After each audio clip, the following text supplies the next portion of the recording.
Okay, Shalom, I'm back. All right, so I'm going to try to redo this video. Hopefully, it'll be a little bit more smooth. Hopefully, I won't get any interruptions. So let us pray. But yeah, if you be glorified in this video today, I pray that you will be with my tongue. I bind in Yehoshua's name every spirit of distraction and delay that would try to delay and prevent this message from going forth. I pray, Heavenly Father, that you would surround me with the legion of heavenly hosts to guard and protect this message for your glory. I pray you give forth understanding to your people and that those who hear this message will go back and be good Bereans and ask of you and study for themselves and go back and look at the Hebrew as well so they can be edified and to know what you expect in a kingdom marriage, what glorifies you and what doesn't. So I pray all these things that you would be glorified in this message for your name's sake, in the name but Yehoshua HaMashiach HaNazari. Amen. Okay, again, dispelling the myth about the Song of Solomon. So this video is to dispel a key myth regarding the Song of Solomon, but I want to first do a general outline of some points of the Song of Solomon. We understand that we have pretty much three players or three characters speaking in the Song of Solomon. We have the bride, the bridegroom, and the friends. Okay, most likely in this case, the friends of the bride. So, a lot of this will, in Song of Solomon, you see a general outline where there's descriptions where she's describing herself, where the bridegroom's describing her, where she's describing her beloved, and where he describing her again. Okay, and he describes her. He actually describes her. Let's see, a total of chapter 4. He describes her, and chapter 6. He describes her, and we see him describe her in chapter 7. Okay, so a total of really 3 main points where he's describing his bride. Okay, and all of this is obviously, since it's the Song of Solomon or Solomon, this is about the man of peace, and we know Yehoshua is the Prince of Peace. Okay, so this is what the song is centered around. And what I'm going to do, I'm going to go and we're going to dispel the myth of something that we see in chapter 7 of the Song of Solomon that is not true. Okay, we've been taught in the churches that, at least I've heard from people who have been in the church, saying that, oh, there's oral sex in the actual text of Song of Solomon. And I'm going to show you, based on the Hebrew, based on what Yah has processed me through from last week, I'm going to show you that no, there is no act of oral sex in the Song of Solomon. It does not exist, okay? That does not exist in the marriage bed. We want to keep the marriage bed kadosh and undefiled. And so you're going to see here what type of intimacy is played out in the Song of Solomon. So to dispel what you might have heard from Pastor so or so friend, there's nothing of oral sex in this text, in this book at all. Okay? So I want to focus on how the bridegroom describes his beloved, because you're going to see a shift in the text. When I get to chapter 7, you're going to see the description shift, and that's what would reveal to you what's going on in that text. So first, I'm going to look at chapter 4, so you can see how he's first describing her, and then I'll probably go to chapter 6 to see how he describes her again, and then what we see in chapter 7, because that act of what they say is what they claim, the sick, twisted minds of people claim is oral sex, is not what's taking place in chapter 7. All right. So, chapter 4. Let's begin. Song of Solomon, chapter 4, verse 1 reads, "Behold, you are fair, my love. Behold, you are fair. You have dove eyes within your veil. Your hair is as a flock of goats that appear from Mount Gilead." Okay, so here the beloved bridegroom is describing his bride. His bride is very beautiful to him, so that she takes his breath away. Okay. The word for beautiful or fair here is yafa. Yafa. Okay. It's a yud and a pei and a hey. Okay. Which means hand. Yud is hand. Closed hand. So his hand is closed. Fa is really the Hebrew letter for pei, which represents the mouth. And hey means to behold, to look. So essentially, he's got his hands closed over his mouth. Like, you are beautiful. Okay? That's what the Hebrew is expressing here. So when he says, you are fair, my love, you are fair. Okay? So taken aback by her beauty. His hand is over his mouth when he sees her. Hence the statement, you are fair, twice. Now, when he mentions her dove eyes, he's simply stating, because doves don't really have white eyes, but he's stating that she is pure. When he looks in her eyes, he sees that she is pure. He sees that she is generous of heart. So he can see into the window of her soul and see the nature of her character. So that's why he says, you have dove eyes within your veil. Now she's wearing a long head covering. Okay. The word that you see here within, the word within is miba'a, miba'ad. Okay, I say mib, yeah, miba'ad. Okay, miba'ad, which in the Strongs is 1157, which means over, against, or beside. So her veil is beside her eyes. So essentially her eyes can be seen between both sides of her veil. Okay, just like you see in my case, you can see my eyes between my veil.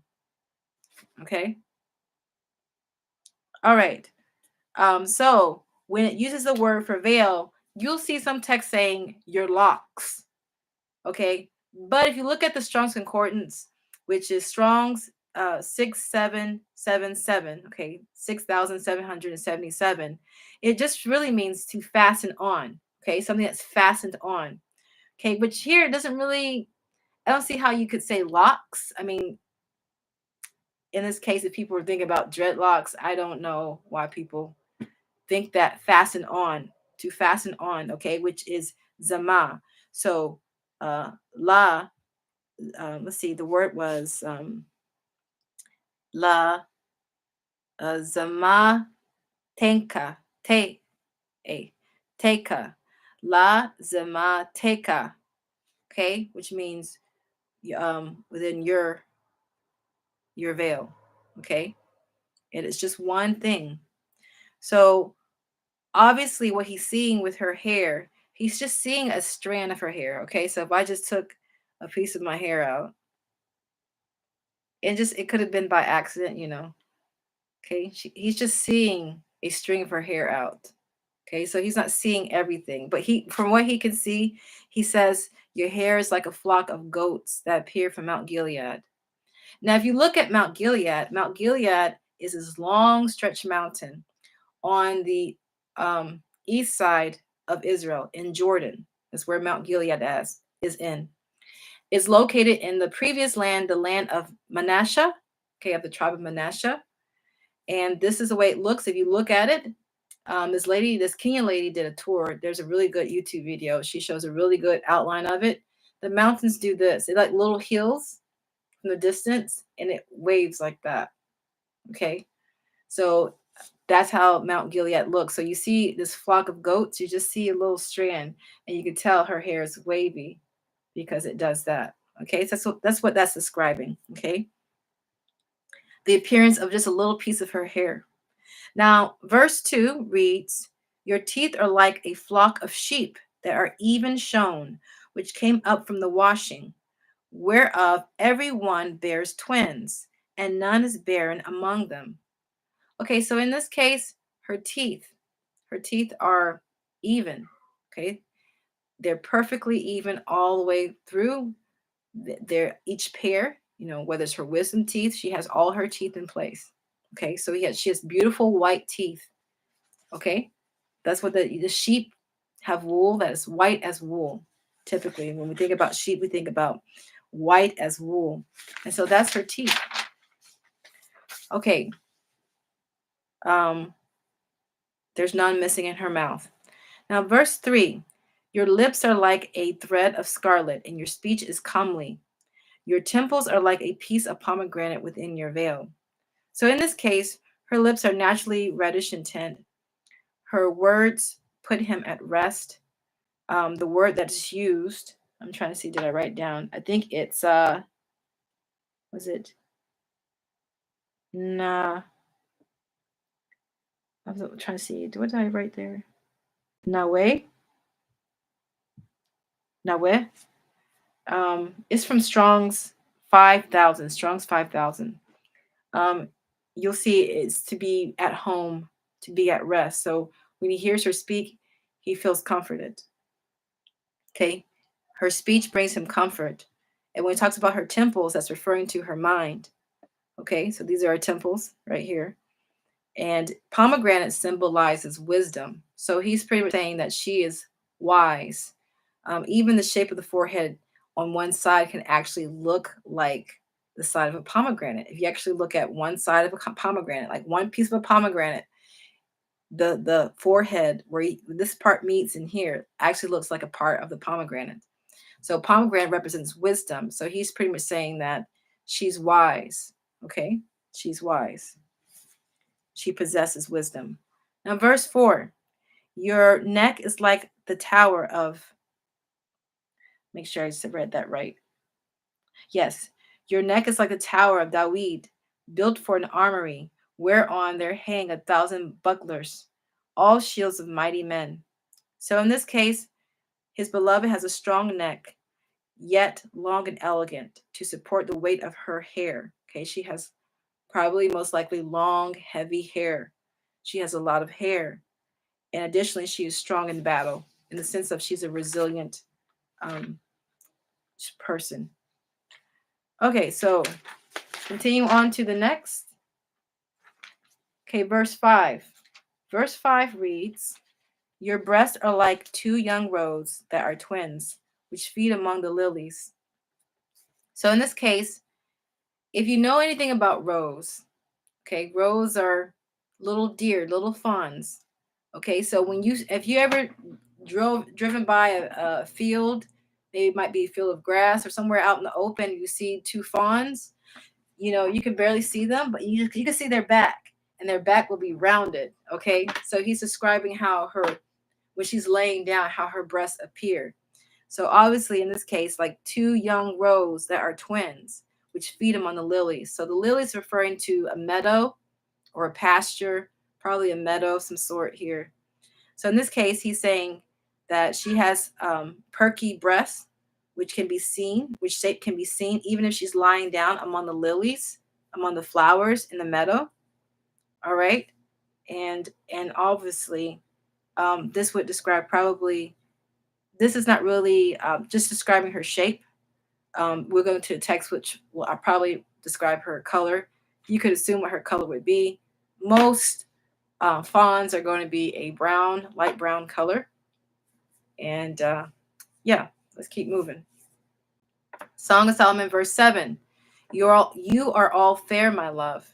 There is no spot in you. So once again, that word, which is Yafa, okay, fair. There's no spot in you. So his beloved is very beautiful to behold, and there is no unrighteousness or deceit within her soul. Okay, I'm going to skip down to verse 9. Okay, verse 9. You have ravished my heart, my sister, my spouse. You have ravished my heart with one of your eyes, or with one of your eyes, with one chain of your neck. Okay, so the Hebrew there, I'm trying to see. Got it. Okay, this is what I wrote down. I don't think I wrote down the Strong's number from that. But in this case, the beloved, he's saying that she has enclosed his heart. Like she surrounds his heart. So ravish, the Hebrew word for ravish means to enclose heart. Okay, so to enclose. So like everything about was in his heart. She's surrounding his heart, okay? And his heart is focused on her. She can move his heart with one look of her eye. So if he just sees her eye, the purity of her soul, it moves him. And when it says with one chain of your neck, you know how the neck can have little lines around the neck, the base of the neck, which resembles like a chain. Okay. So some people might have multiple lines around the skin of their neck. Okay. That's what it's really referring to. It doesn't necessarily mean that she has jewelry on. It just means that he can see, when he can see the curvature, the chain part around the neck.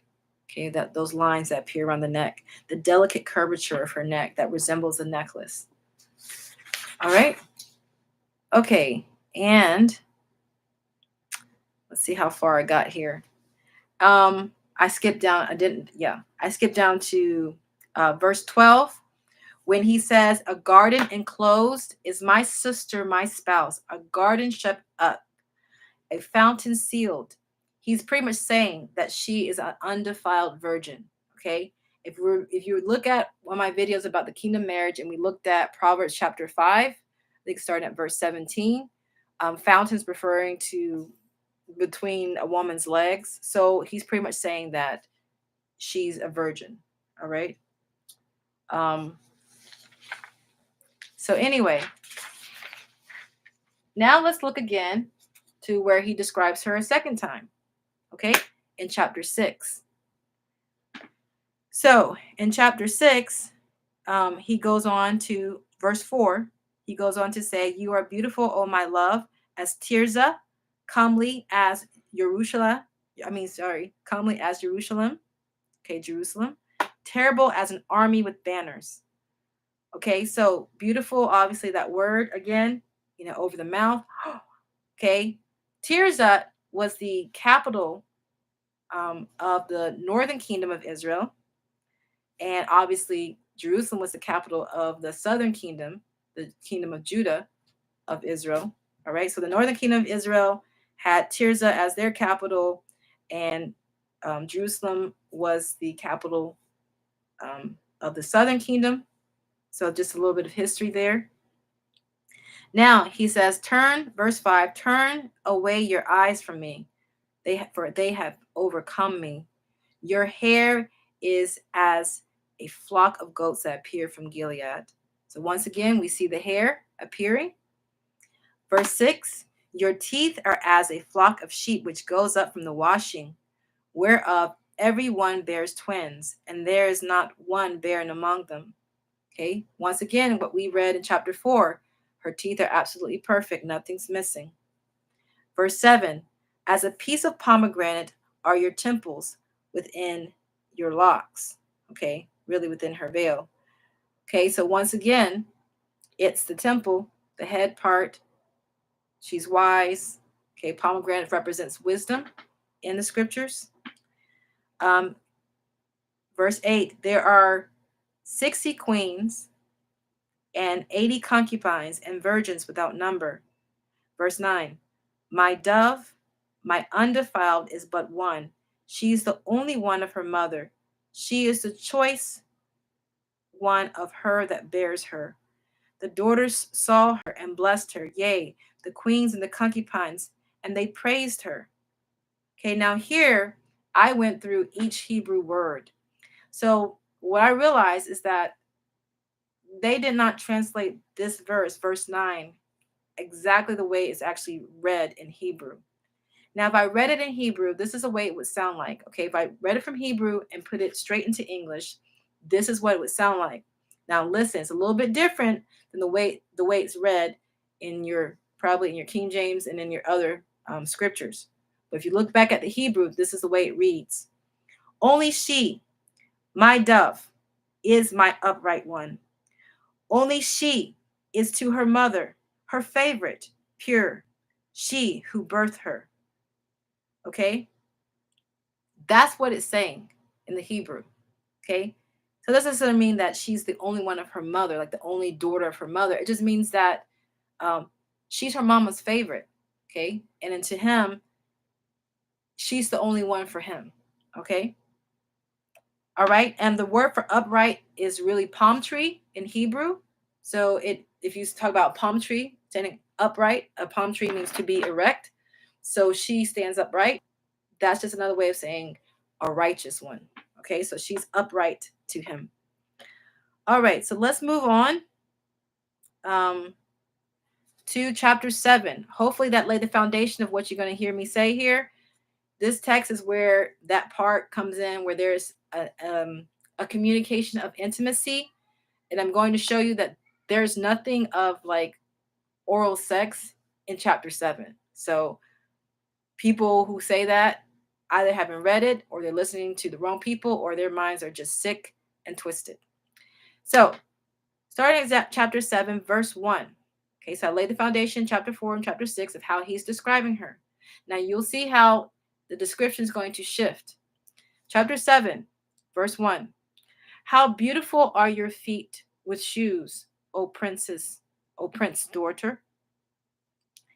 The joints of your thighs are like jewels, the work of the hands of a cunning workman.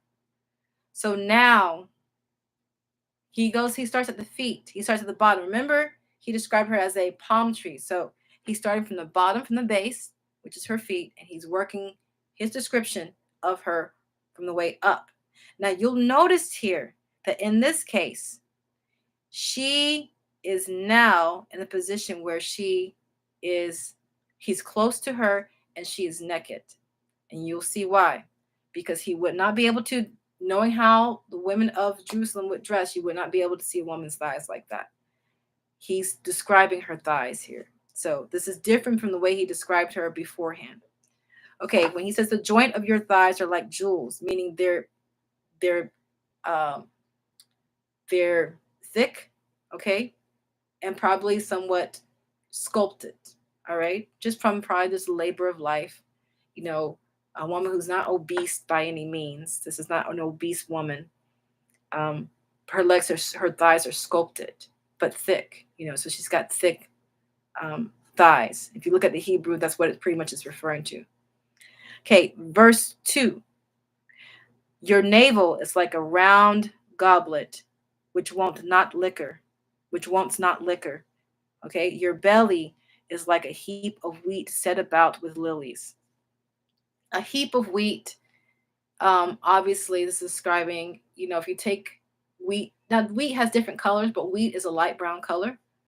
Okay, if you look at wheat berries, okay, there are some different shades of wheat, but he's describing this part, the heap, you know, like if you got like a sack of wheat, and you just lay it there, and then you open it up and you flipped it over, and you just got a heap of wheat. Okay, so when she's laying down, he's describing what he sees in her belly area. All right, the color, it's like a heap of wheat. It's not, she's not like ultra skinny, but she's not ultra thick. Okay, all right. Obviously, for him to describe her in this case, she is not clothed. All right. Um, verse 3. Your two breasts are like two young roes that are twins. Okay. In this case, the same type of thing. They're round. And also, like I said, roes. These are young deer, fawns, which the color of deer is a medium to light brown color. So he's describing her not only just how even her breast is, but also the color of it. All right. Verse 4. Your neck is as a tower of ivory. So, okay, let me keep going.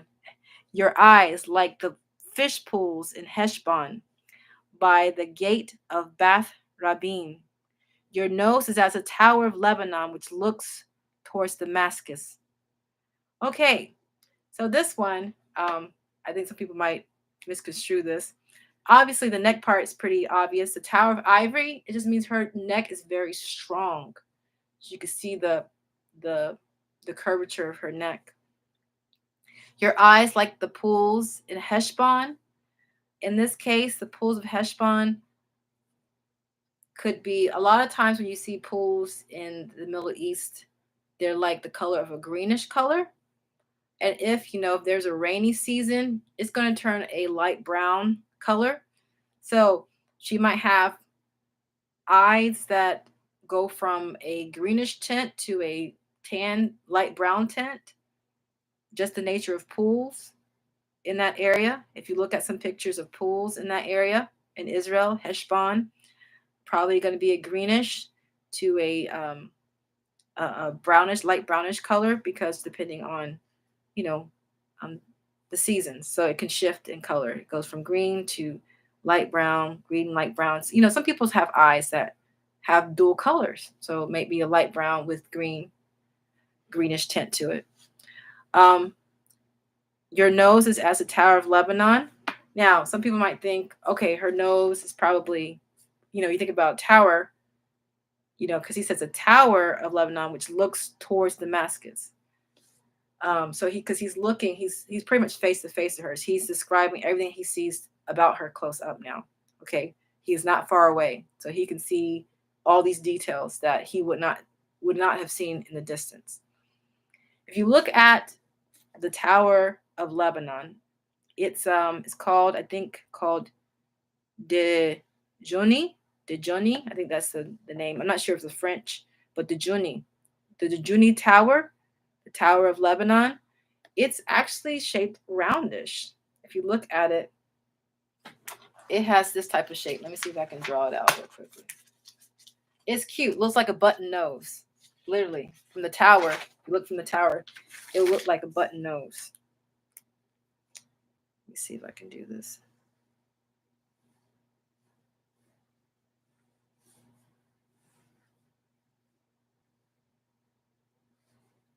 It has a button nose look. I'm not sure if this is okay. So you're just looking from the tower. You look down. It will go like that. It will go out and then down. Okay, but it's actually, if you look at the tower itself, if you look on the internet, um, I recommend looking at persearch.com and you type in Tower of Lebanon. That's what you'll see. It's the old drawings of it. It looks like a button nose. It's cute. It's a tower on top, and you look down. That's the way it looks. Okay. So this is not a pointed nose. Okay, so I'm going to just clarify that this nose is like it's a Tower of Lebanon, which looks down towards Damascus, is not a pointed nose. Her nose curves. Verse 5, your head upon you is like Carmel, and your hair, or the hair of your head, is like purple, or your head, I'm sorry, the hair of your head like purple. The king is held in the galleries. Okay, so he's taken captive. Now he sees all her hair. Okay, her hair, is dark. It's dark. You seen hair that's like so black that when sunlight hits it, it gives it a purplish tint. Okay, this is her hair. Her hair is a very black, deep black color that it gives off a purplish tint. All right. Now to the part that you all have been waiting for, right? The myth buster. Here we go. Verse 6. How fair and how pleasant are you, O love, for delights. Oh, he says he's going to delight in her. Verse 7. So we're going to look at verse 7 through 9. This is the text that focuses on the intimate part. So he's going to describe what he's going to do. So if you look at the Hebrew, it's not something that he is actually doing. He's going to go into what he's going to do with her. Okay. Verse 7. This your stature is like a palm, is like to a palm tree, and your breasts to clusters of grapes. Okay, so clusters of grapes, meaning obviously with clusters of grapes, you can move them side to side. Okay, you can probably get the detail. Verse 8. This is the text that people construe and say, oh, well, that's oral sex. No, it's not. I went to the Hebrew. I can tell you what it's about. Okay, he said, I will go up to the palm tree and take hold of the bogs thereof. Now also your breasts shall be as clusters of the vine, and the smell of your nose like apples. Verse 9. and the roof of your mouth like the best wine for my beloved, that goes down sweetly, causing the lips of those that are asleep to speak. Okay? So let's break this down. Okay, verse 8. He said, I will go up to the palm tree. Now she's a palm tree. So it's like he's saying he's going to climb up her. Okay? He goes from the feet, he goes all the way to her face. Now, when you see I will take hold of the bogs, and you look at the word of bogs in Hebrew, and did I write it down? It means branches. Okay? He's essentially saying he's going to take hold of her arms. All right? So as he climbs up and he gets to that part, he takes hold of her arms. All right? Now it says, your breast shall be as a clusters of grapes. All right? You can probably figure out what he's doing there. All right? Because it's just fun, right? Remember, he said that she's for delights, right? So he's going to delight himself. All right, this is how he's going. The smell of your nose like apples. So if you know about your nose, obviously you breathe out of your nose. So when she's breathing out, it smells sweet to him. So it smells so sweet to him, he goes, and the roof of your mouth like the best wine for my beloved. Okay? So the roof of your mouth, in Hebrew it means palate. Okay? We know your palate is inside your mouth. It's the roof of your mouth. It's literally the roof of your mouth. Okay? Up here. Okay? Now your palate is not outside your mouth. Your palate is inside your mouth. And so you understand that this is inside your mouth. Obviously, if he's describing the inside of her roof of her mouth inside like the best wine, you can imagine what he's actually doing, what type of kissing he's actually doing. He's actually doing a French kiss. Okay? All right? Because there's no way you can be based on the Hebrew, there's no way you can have filled the palate of somebody's mouth if, yeah. Okay. So I think you get the point, right? All right. So he's doing this. He says that goes down sweetly. So really, it means like gently. He's not being rough. He's gently doing this, causing the lips of those that are asleep to speak. Meaning, of course, if there's French kissing involved and the use of a tongue is being involved, the mouth would be forced to be open. Okay. So if there's anything that's going on here, it's just French kissing. Okay. That's all, right? There's no he ain't down there doing nothing, okay? I don't know where people get that from. It's just French kissing. Okay? That's all he's doing. And then it goes to the text, verse 10. She says, I am my beloved's, and his desires towards me. All right? That text has nothing, as you can see there, if you look and break it down in the Hebrew, it has nothing to do with oral sex. Only thing he's doing is French kissing her. All right? That's all in that text. That's what he said he's going to do. Okay? He's not actually doing that, but he said he's going to do that. All right? So, I hope that dispelled the myth. All right? I gave you chapter 4, chapter 6, how you described her there. I gave you chapter 7. We broke it down. You saw where in verse 8 and 9, he's actually in a act of some sort. That's it. Okay? So you could say, I guess you could say, based on that, French kissing is allowed. That's it. That's not oral sex. So I don't think there's anything else. I'm just looking. If you have any questions, you can write a comment. But anyway, I hope this was fruitful so that anybody who comes to you and says, well, this is in Song of Solomon. No. All right. Okay. I think that's it.